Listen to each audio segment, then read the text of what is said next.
maaf kalau yang punya uban ya. Saya bukan menyinggung. Tapi ini sebuah penelitian ilmiah. Kenapa Nabi SAW seperti itu keadaannya? Gitu kan? Ternyata ada penelitian yang dihubungkan dengan teknologi sekarang. Itu berhubungan sekali. Nabi SAW dikatakan dalam hadis Bukhari oleh Aisyah radhiyallahu anha, Nabi SAW tidak pernah marah, kecuali hukum Allah dilanggar. Kalau yang berhubungan dengan urusan dunia, nggak pernah beliau marah. Lebih banyak memaafkan. Sampai ada seorang sahabat datang mengatakannya, Rasulullah, saya punya kebun nih, pegawai saya banyak, sering buat salah. Yang kurma disortir salah sortirannya, yang diturunkan tunda waktunya, mestinya harus panen sekian banyak, ditunda besok dan seterusnya, banyak masalah nih. Berapa kali kami harus maafkan pegawai kami? Apa jawaban Nabi SAW?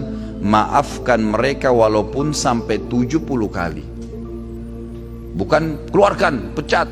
Nabi SAW lebih lari kepada masalah memaafkan. Ternyata orang kalau lebih mendahulukan untuk sudahlah, maafin, ya sudah, ikhlaskan, semua berhubungan dengan masalah hatinya ini, itu berpengaruh kepada organ tubuh semuanya. Subhanallah, ketegangannya gitu kan, stres, semuanya itu akan hilang karena dia pelongkan.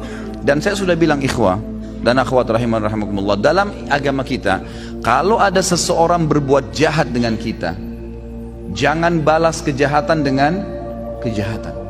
Nggak boleh orang gunjing kita balas dengan gunjing. Dia dosa, kita dosa. Dia dihukum, kita dihukum. Sementara saya sudah bahasakan sering di pertemuan kita, dosa itu pasti punya efek jera yang besar.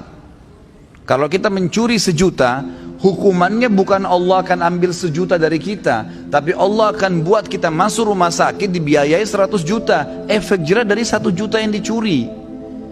Sejam berbuat zina, Allah bisa menghukum dia dengan sebulan sakit.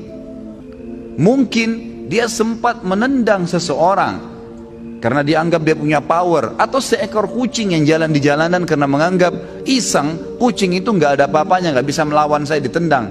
Pastikan efek jerahnya, satu waktu dia jalan dengan sepatu bagus, jalanannya bagus, kakinya keseleo, 2 minggu sakit. Efek jerah dosa itu besar, ya kan? Jadi jangan sampai kita menganggap orang buat dosa itu oke-oke saja. Atau antum pernah punya peluang berbuat dosa, misal satu waktu pernah peluang bisa berzina nih dengan seorang wanita yang antum sangat kagumi, atau seorang akhwat kita punya peluang berzina dengan seorang ikhwah yang dikenal dengan kagumi, lalu kemudian tidak jadi.